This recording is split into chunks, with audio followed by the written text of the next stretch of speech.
Joining me, Jack BURKMAN, Republican strategist and host of Behind the Curtain with Jack BURKMAN.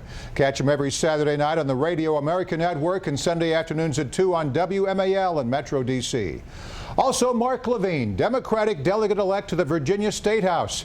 Catch his nationally syndicated radio show, Inside Scoop, weekdays at 3 p.m. on marklevinetalk.com. The Republican candidates for president clashed over national security in the first GOP debate since the terror attacks in Paris and San Bernardino, California. I'd like to start with a 90-second clip of the highlights. Trump says we ought to close that internet thing. Donald, is great at the one-liners, but he's a chaos candidate. And this is what it's like to be on the floor of the United States Senate. Endless debates about how many angels on the head of a pin from people who've never had to make a consequential decision. Donald, you're not going to be able to insult your way to the presidency. It's actually merciful if you go ahead and finish the job rather than death by 1,000 pricks. So you are okay with the deaths of thousands of innocent children and civilians? It's like... You got it. So when you ask yourself, whoever you are that think you're going to support Donald Trump, do you believe in the Constitution? They can kill us, but we can't kill them. That's what you're saying. If you want something talked about, ask a man. If you want something done, ask a woman. Well, I think if you're in favor of World War III, you have your candidate. Virtually the entire early portion of the debate was Trump this, Trump that, in order to get ratings, but Mr. Trump, I've gotten to know him over the last 3 or 4 days. He has a wonderful temperament. He's just fine. Don't worry about it. Ted, you support legalizing people who are in this country illegally. That for Marco to suggest our record's the same, it is like suggesting the fireman and the arsonist have the same record because they're both at the scene of the fire. Are you ready to reassure Republicans tonight that you will run as a Republican and abide by the decision of the Republicans? I really am. There you go. Why watch the debates when you can watch the Hours of the Week that was? 90 seconds, you've got it all. Fiery stuff. Let's talk about what losers and winners. Jack, you first, and finally somebody gave Jeb Bush some lines he could use. Maybe too little too late, but at least Jeb had some lines. Yeah, Jeb Bush was a winner. It's just, as you say, Morris, it's too little too late. I mean, he moved left. He hit Trump on the Muslim thing because he had all kinds of room to roam. Marco Rubio wisely did not. He avoided that. I don't know. I continue to think the big winner of the night was Donald Trump. I was a little surprised, and I don't know if the rest of the commentariat agrees with me on this, but Ted Cruz was attacking Trump. He was attacking Rubio. He was just attacking everybody in all directions. He was talking over Wolf Blitzer. I don't think he helped himself. I really think Cruz should be taking the position, I can't catch Donald Trump, but I'm betting that Trump will implode, and I'm going to hold my position as the conservative alternative. He's not doing that. Well, I think he's thinking that, and I thought he had some good lines. Mark, who are the winners and losers in your book? Well, I agree with Jack that Cruz is waiting for Donald Trump to implode, and then he can take over. I did think it was an interesting exchange between Marco Rubio and Ted Cruz. I think they are the leaders, and they may well be despite the polls. And it was fascinating the way they were talking about immigration. Ted Cruz basically wants to allow the immigrants to come here and work. He just doesn't want to allow them to become citizens and vote. So that's sort of an old One problem, Morris, one problem with this. I was a little surprised by Rubio that he wants immigration to be so salient, because that's the issue that the base holds him out as a left-winger. So the more, in my book, the more you talk about that, the worse it gets. If I were Rubio, I'd be focusing on foreign policy. He was asked the question, Jack. I mean, he really couldn't avoid the question. But he's continuing this week. I mean, the media is presenting it as a kind of victory. It's a victory in the debate war, but I just don't know if it helps him with the Republican base. And there's been a great deal of focus on the immigration exchange between Marco Rubio and Ted Cruz. Cruz criticized Rubio for supporting immigration reform. Rubio hit back, saying Cruz's stance isn't any different. My question, do voters really care? A new poll by the Associated Press finds 56% of conservative Republicans would prefer a candidate who would keep Obama's immigration action in place. So, Jack, is this a winning issue or a non-issue? Well, we'd have to see more polls. I mean, I think immigration, I don't think there's any question that immigration is really salient among the Republican base, Morris. I think, though, the big issue, and this is the #1 reason why Trump is in the lead, even more so than just the anti-establishment trends, is the war on political correctness. This idea that you're not free to speak. Republicans have cared about this for years. People have been afraid to talk about it. Trump is not afraid. He's bringing everybody out of the shadows. I think that's the main dynamic in the race. Mark, what about the issue of political correctness, immigration? Do people really care about immigration anymore? Well, as you point out, Morris, even Republicans support President Obama's plan. It's a strong minority, but a minority of Republicans that care very strongly about immigration. It's the old nativist crowd, the people that don't want America to be a diverse society. And yes, they are push-polling for Donald Trump. But you know, Donald Trump, he really showed, I think, his ignorance on Tuesday night. When he didn't even know what the nuclear triad was. This is a guy who has no idea what he's doing, but what he is doing about political correctness, he's changing dog whistles into open racism, and that's something that some Republicans really like. I wouldn't go that far, Mark. I mean, remember that most of the general public doesn't either. They identify with Trump. Trump is a master marketer. He knows that the public won't crucify him for those kinds of errors. He represents a third of the Republican Party. That's hardly the public, Jack. Give them what they want. That's what it boils down to. Let's move on to the omnibus. A divided Congress approved a $1.1 trillion spending bill to fund the government through 2016 and extended $680 billion in tax cuts for businesses and individuals. In divided government, you don't get everything you want. This is the result of a bipartisan, bicameral compromise, and I think everybody can point to something that gives them a reason to be in favor of both of these bills. Paul Ryan needed a lot of Democratic support to get this done. He's taking heat from people like Rush Limbaugh and others for caving in to White House demands. Is this a win for Democrats, Mark?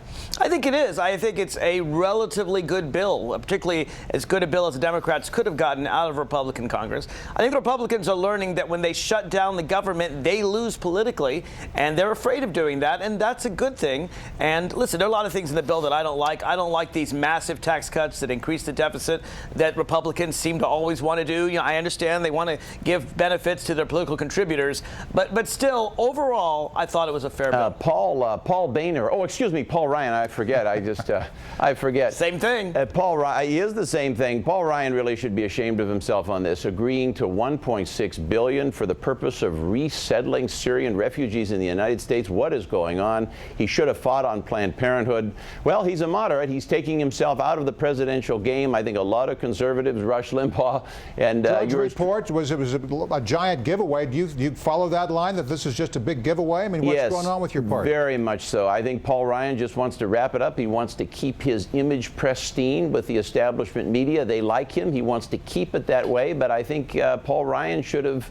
I think he was wise to not want to be speaker. I think he'll regret this because I think. By the way, the only senator running for president who missed this big vote was Marco Rubio. Any thoughts on that? Yeah, I thought that was really strange. I mean, I know he's missed a lot of votes all year round, but this was a big one. Single vote on the omnibus budget, the vote that puts all the packages together, everything there, he should have voted or at least declared his position on it. Jack, that's got to be ammunition for somebody. Sure. I mean, it's ammunition for Cruz if he can get around to it. It's ammunition for Trump should he ever need it. I don't know that Trump has any reason to go after Rubio right now. It would just cause Rubio to rise in the polls. Yeah, Rubio seems to have some intense organizational challenges. That doesn't bode well. That doesn't bode well for somebody wanting to be president. All right, let's talk about a new controversy on the left. Presidential candidate Bernie Sanders is in hot water with the Democratic National Committee. A software error resulted in a data breach of voter files for more than 10 early voting states. Officials say Team Sanders accessed proprietary information compiled by Team Clinton. This looks bad, Mark. It's very interesting to watch the finger pointing here. We really don't know exactly what went on. Who caused the software error? Was it the manufacturer? I have to say something. I use this myself, my own campaigns. Virtually every Democratic candidate does. It's a voter file of the people who vote for Democrats. What's your password? I'm not going to tell you, but okay. It's a very, very important database. The question is, and we really don't know, whether the Sanders staffers did as they said they're doing. They used a breach of the firewall, the software error, to show that there was a mistake in the software, or whether they actually were basically downloading stuff. I'll tell you this: the guy was fired who did it, and I think the Sanders and the DNC should work together to really quickly resolve it. Make a prediction, make some news, Jack. We'll make some news. The race will be on the Democratic side, not the Republican side. The Republican side is going to be wrapped up by the end of February, the beginning of March. Really? Trump will wrap that up quick. Wow. Bernie Sanders is going to score some early upsets against Hillary Clinton. I think right now, Her Majesty DHRC is furious with the DNC. You want to lay money on those bets, Jack? This will help. I think you're wrong on both counts. This scandal will help Bernie Sanders. You're wrong on both counts. Bernie Sanders may well win New Hampshire and a couple of other states. That will be it. But the Republican contest over by February? Are you kidding me? I'd love to put money on that one. All right, we'll bet dinner. Okay. When does my 401k go up in value? That's the other question I've got for you, Jack. It's hurting the 12th of never. It goes up on the 12th of never. Remember the old war song? I do. All right. The latest poll shows Hillary Clinton cruising in Iowa, however. In her own words, what difference at this point does it make, Jack? She's not concerned about this. You seem to be thinking something else. In her mind, she's already moving toward the general. She's already moving to the right. She's already she's already preparing for the general election. She has no opposition. I think Bernie Sanders will surprise her. One of the things I'm seeing is that while married women, women 40 and up strongly support Hillary.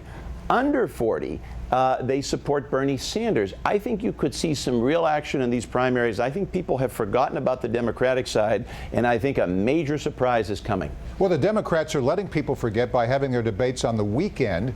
Mark, how do you buy into all these statistics here? Well, I think Bernie Sanders will get about a third of the Democratic vote. He might push 40. I don't think he'll go over 40. He might win a state like New Hampshire, which after all borders Vermont, which he's represented for decades. But I don't think he's a real force, other than he is jazzing people up, getting people excited. And Hillary Clinton would do well to reach out to Bernie Sanders supporters after she wins the nomination and make sure that they give her that same excitement. One of the things Mark is making, I think, the mistake in assuming this is no contest. He's making the mistake, the same mistake that the Clintons made in 2008, the same mistake that a lot of people are making Bernie in the Sanders Democratic is no Party. Barack Obama. A lot of the power Democrats in Washington, like Mark, do not understand how far left-wing their own party has gone. They don't understand the extent of the extremism. The media loves to talk about how right-wing the Republican Party is. I can assure you, I am 100% certain, and this is not a partisan comment, the Democratic Party is a lot far to the left in its base than the Republican Party is to the right. I actually think the Democratic Party has moved to the right as frankly the Republican Party has moved way off the deep end to the right,